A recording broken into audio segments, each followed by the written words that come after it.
All right, you guys, 3 games, headline, your Super Saturday here. We got the Sea Eagles versus the Tigers, the Roosters and the Titans, and the Cowboys and the Knights. And in each and every game, that first one I think is going to be fairly close. The Eagles and the Tigers, Manly's been playing pretty well. They get Tommy back, so it'll be very, very interesting how that one goes. In terms of Roosters Titans, I can actually probably see it being a closer game as well.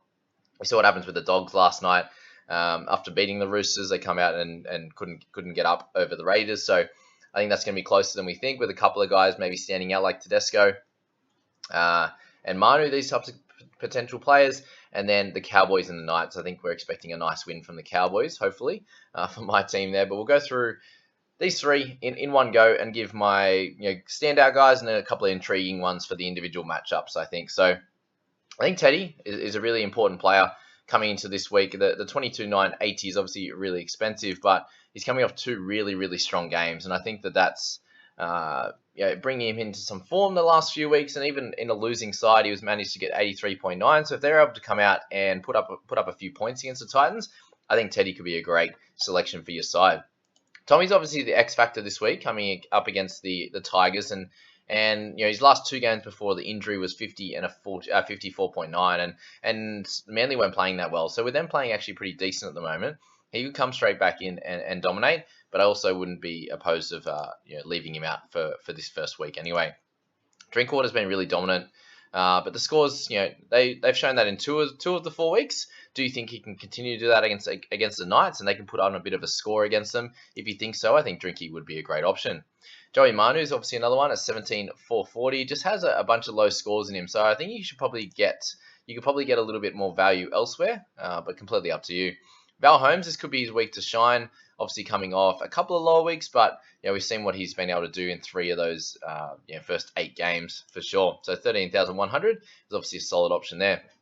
Greg Marzuz obviously had a bunch of great games, and getting a low of 34 in his last 4 weeks for someone at 12,800, I think could be a solid option as well. Daniel Tupou, obviously really, really consistent on a general basis there. And then if we're looking a little bit lower, you got Stafford Toa playing in the fullback position, had a nice game of 38 last week. So if you need to go a little bit cheaper, he could be your guy. And that's generally probably all I'd be selecting in this outside backs there. And then obviously if you can play a little bit, if you need a $9,000 guy, you can play a little bit on those matchups. In terms of the halves and the hookers, you got DCE in here at 25k, and I'm just worried that might be a little bit too expensive to try and fit a bunch of other guys on your side. Obviously, that you're paying for the consistency there. Obviously, the one slow score only at 54, and coming on, has a bunch of 70s and high 60s there with the 80 last week. So his price has gone up based on that 80. And obviously the consistency will be there, but you're getting some consistency out of someone like Jackson Hastings as well. The last 3 weeks of 49 there, a 69 to 85. So if you wanted to go that route with Hastings, you could save 7k and spend that a little bit elsewhere. So up to you. Both are going to be great, along with someone like Reece Robson, who came out and played the full 80 and dominated last week, and will probably get 80 again. So just be aware of that with Reece as well. Somewhere around that 50 to 60 you'd expect at 18,000. So pretty ideal there. Luke Brooks has obviously been great the last bunch of weeks as well. A 73 last week. I'm not sure if I'll expect that again, but if you had that a little bit cheaper, you've got him as well. Luke here is paying a little bit better, but I still think we can wait on him. Someone like Sammy Verrills is obviously a solid pickup as well at 14,720. He's coming off a 58 and a 48 there, so obviously bang for your buck at that one there.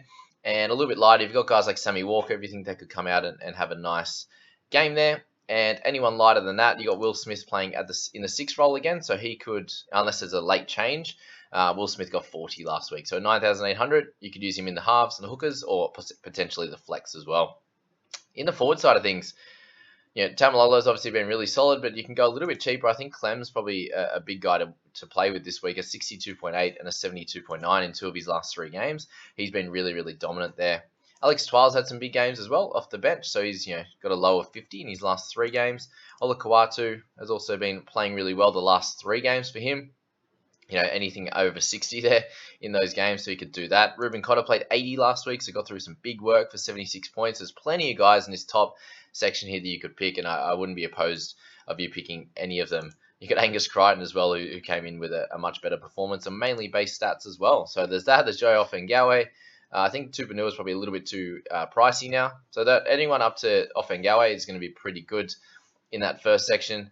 I'd be avoiding someone like Stefano Uitokumanu as well, who's a little bit too expensive and coming off the bench for potentially lower minutes. Tom Gilbert is going to get some good minutes again. Hylam Lukey, all solid options at a little bit cheaper, the 14,000 and the 13,007 there. But I think your must-have for the week is going to be Alex Safer. So he has played 2 games on an edge in 80 minutes and got 55 in both of them. And 11,500, he has to be in your side, whether it's in the forwards or in the flex in any of these different types of games here. Tuolangi, also a solid option at 11,400, but coming in with some mid-30s scores. So he just needs to run the ball a bit more, get a few tackle breaks, but they're obviously not giving it to him as much at the moment. Someone I think is also really important, coming from that Tigers side. So the middle forwards are getting through a lot of work in the Tigers at the moment, and Zane Musgroves is one of those guys that are benefiting from that, a 38 and a 43 the last 2 weeks. Obviously, they get Stefano coming back, so I'm not sure how much that's going to hinder him at all, but he's not playing huge minutes. He's getting around that 40 mark, so I think he should be fine.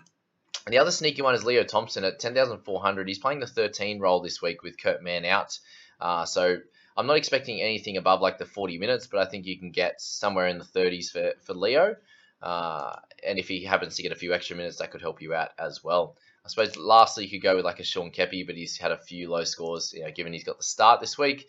And other than that, that's probably all I'd be selecting in the 3 games here. So I hope you enjoyed that video, got a lot out of it, and slotted in your must-haves, and you can kind of work it around from that. Good luck with all the Saturday games. Enjoy them, and we'll see you for the Sunday video.